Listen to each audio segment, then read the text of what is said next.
Queridos amigos, sejam bem-vindos ao canal Videira Espírita. Meu nome é Cristina Brito e este é o programa Projeto 15 Minutos, O Céu e o Inferno. Aqui diariamente estudamos por mais ou menos 15 minutos o quarto livro da codificação espírita, O Céu e o Inferno. Atualmente estamos na primeira parte desta obra que trata da doutrina. Sim, é uma parte que tem nos desafiado muito.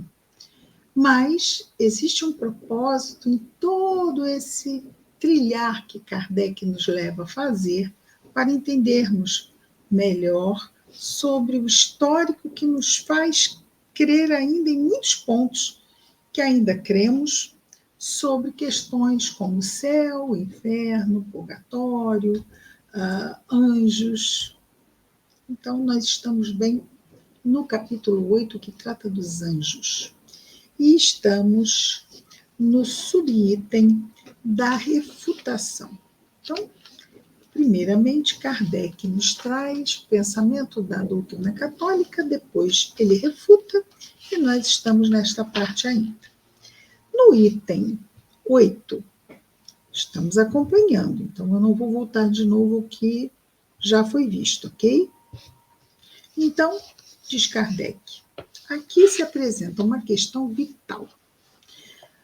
Ok, eu vou voltar um pouco só para dizer que havia a ideia de que a culminação do objetivo da alma é estar unida ao corpo.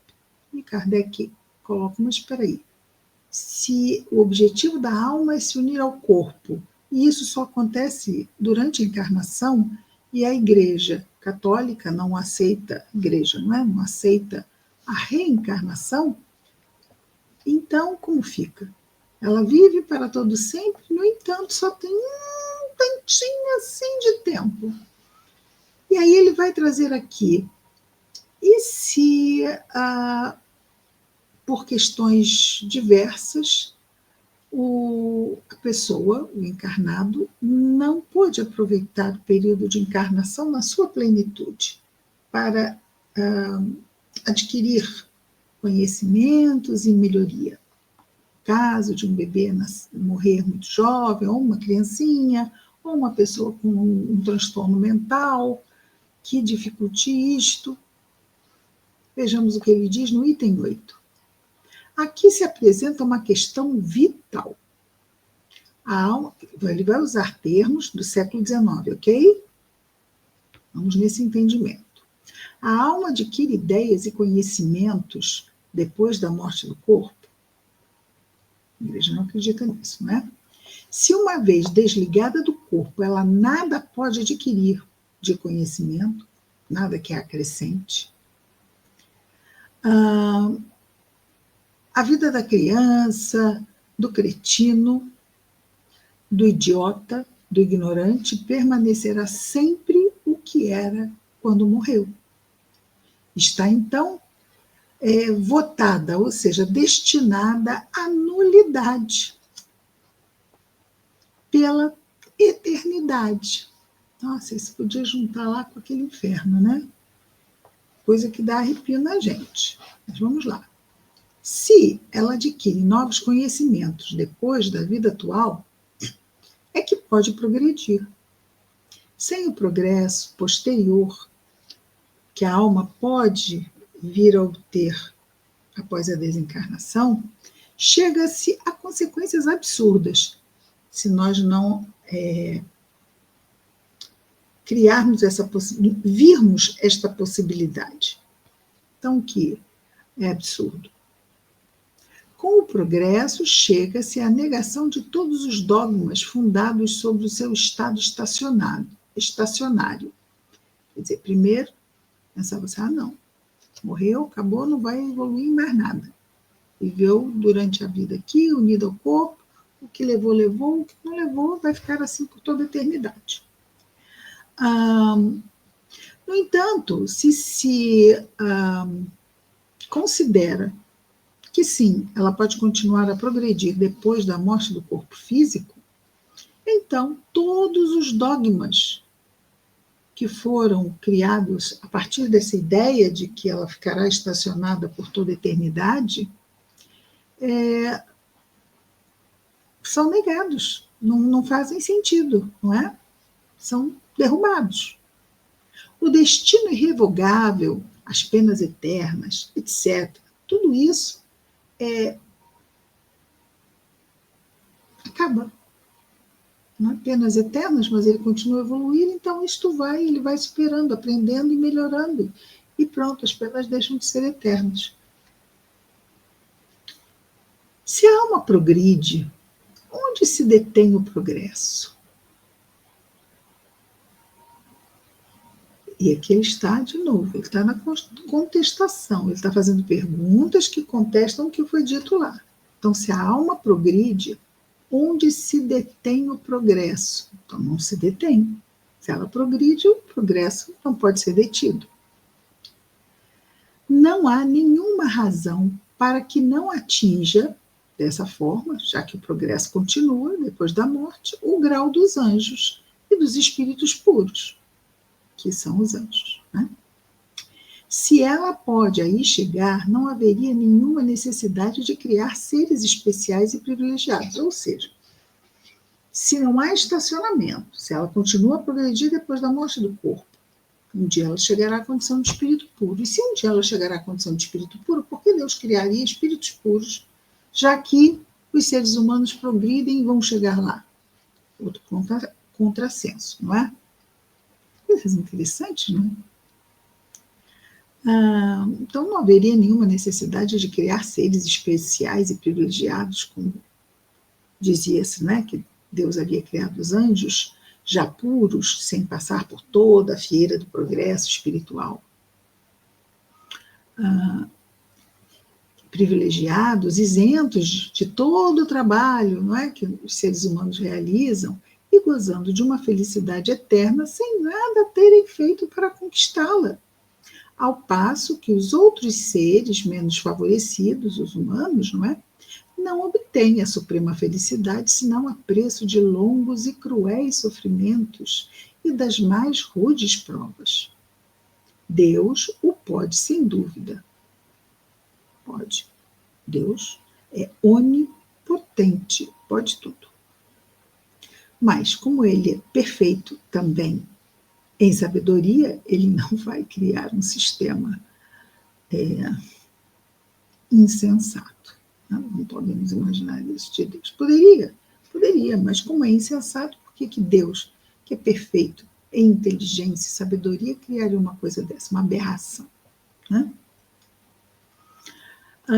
Mas se admite o infinito das suas perfeições em Deus, sem as quais não haveria Deus, porque Deus só se imagina, só se sabe perfeito em todas as suas características no grau máximo, não é?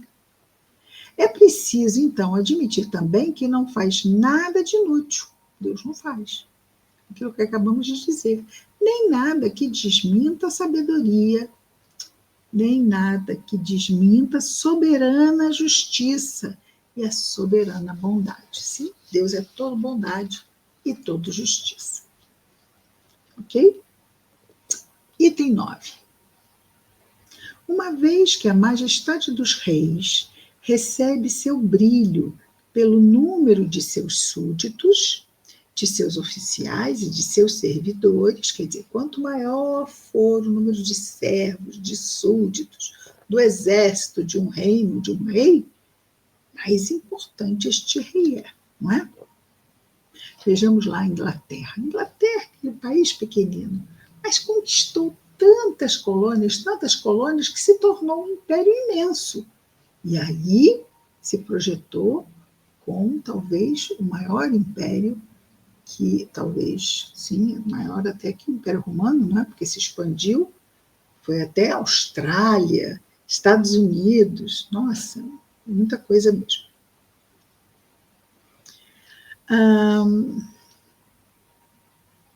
Então, falando dos reis, né? Uma vez que a majestade dos reis recebe seu brilho pelo número de seus súditos, de seus oficiais e de seus servidores, o que há de mais próprio para nos dar uma ideia da majestade do Rei dos Reis, Jesus, do que essa multidão inumerável de anjos que povoam o céu e a terra, o mar e os abismos, e a dignidade daqueles que se mantêm sem cessar prosternados ao pé de seu trono. Não, não, não. O Rei dos Reis aqui é Deus, não é? Com certeza. É porque tinha um filme nos anos 60. Olha, eu me denunciando. Um filme nos anos 60 chamado O Rei dos Reis. Era uma história de Jesus que passava todo o Natal e me trazia particular angústia, porque não mostrava Jesus de frente. Não víamos o rosto de Jesus, eu ficava o filme inteiro esperando Jesus virar para ver o rosto dele. E não aparecia, ficava frustrada. Mas ok. Continuando aqui. Por isso que eu fiz essa falsa interpretação, mas agora eu já me corrigi. O que há de mais próprio para nos dar uma ideia da majestade do Rei dos Reis do que essa multidão inumerável de anjos que povoam o céu e a terra, o mar e os abismos, e a dignidade daqueles que se mantêm sem cessar prosternados ou de pé diante de seu trono, adorando, não é? A Deus. Isto aqui está em entre aspas, ok? Isto aqui abre uma aspas ali, deixa eu ver até onde vai essas aspasinhas aqui. Não vai. Obviamente, então, é Kardec, porque deve ter sido um erro da editora. Abre-se uma aspas, mas não se fecha as aspas. Então, vou até riscar aqui essas aspas aqui, que foram abertas inadvertidamente. Muito bem, aqui é Kardec. Muito bem. Continuando. Segundo parágrafo do item 9. Não é rebaixar a divindade, assimilando a sua glória ao Fausto dos soberanos da terra. Então, Deus criou todo um aparato para parecer um rei de grande majestade, com anjos a adorá-lo e tudo isto. Esta soberba divina, seria isso? Não faz sentido. Não faz sentido. É isso que ele diz. Não é rebaixar a divindade, assimilando, ou seja, comparando a sua glória à riqueza dos soberanos da terra. Essa riqueza no sentido de quantidade de súditos e os soldados, que no caso são o exército dos anjos, não é? Essa ideia que foi colocada no espírito das massas ignorantes falseia a opinião que se faz de sua verdadeira grandeza, da verdadeira grandeza de Deus. Então, por muito tempo, a verdadeira grandeza de Deus foi falseada como se ele fosse Deus, não é? Chefe de exércitos, fazendo toda aquela imagem de como se fosse um grande reino, onde ele é adorado, onde ele é servido, mas com uma subserviência dos reis da terra, não é? Daquela coisa meio vaidosa, presunçosa, está sendo adorado porque é Deus, porque aí a pessoa que está adorando não está nem aí. Faz sentido. Porque, não, estou falando se nós ficarmos fazendo comparação com os reis da terra e como isso foi colocado, não é? Como se Deus fosse um ser poderoso, capaz de abençoar, mas capaz também de castigar terrivelmente. Perdemos aí a misericórdia divina em algum canto.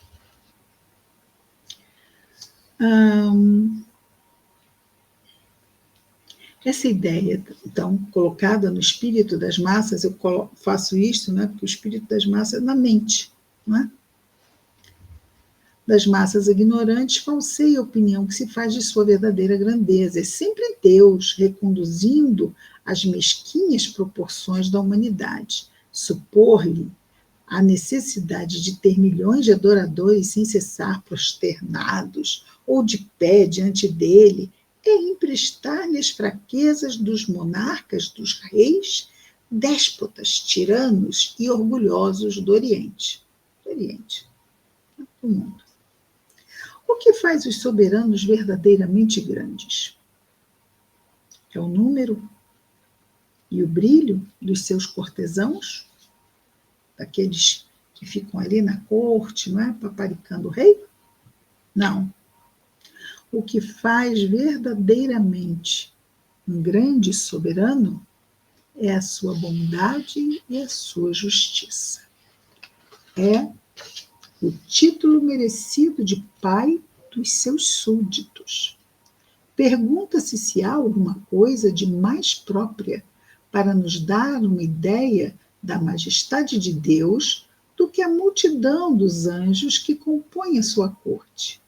Sim, certamente há qualquer coisa melhor do que isso. O que há de melhor é representar para todas as suas criaturas Deus soberanamente justo, bom e misericordioso. E não igual a um Deus colérico, né? Raiva, ciumento, vingativo, exterminador, parcial, criando para sua própria glória esses seres privilegiados, né? Seria a aristocracia, né? Seriam os nobres da corte, os condes, os duques. Os anjos seriam isso, se fôssemos fazer uma comparação. Grosseira, sim, mas uma comparação. Colérico, ciumento, vingativo, exterminador, parcial, criando para a sua própria glória esses seres privilegiados, né, os anjos, favorecidos de todos os dons, nascidos para a felicidade eterna, ao passo que os outros faz comprar penosamente a felicidade através de dores, provas, sofrimentos e pune um momento de erro com uma eternidade de suplícios. Eu não sei, mas eu acho que Kardec também está chocado com essa ideia de um Deus capaz de fazer um inferno tão terrível e ser tão injusto numa criação de anjos como uma casta hierárquica sem nenhum mérito. Né? É isso, vamos ficar por aqui hoje. Amanhã voltamos com mais um projeto 15 minutos, o céu e o inferno. Até lá, muita paz a todos. Não desistamos. Muitos estudos são desafiadores. Mas, quando nós chegarmos na segunda parte deste livro, que são os casos, eu acredito que isto vai ser muito mais fácil de entender muitas coisas. Está bem? Até amanhã. Muita paz a todos.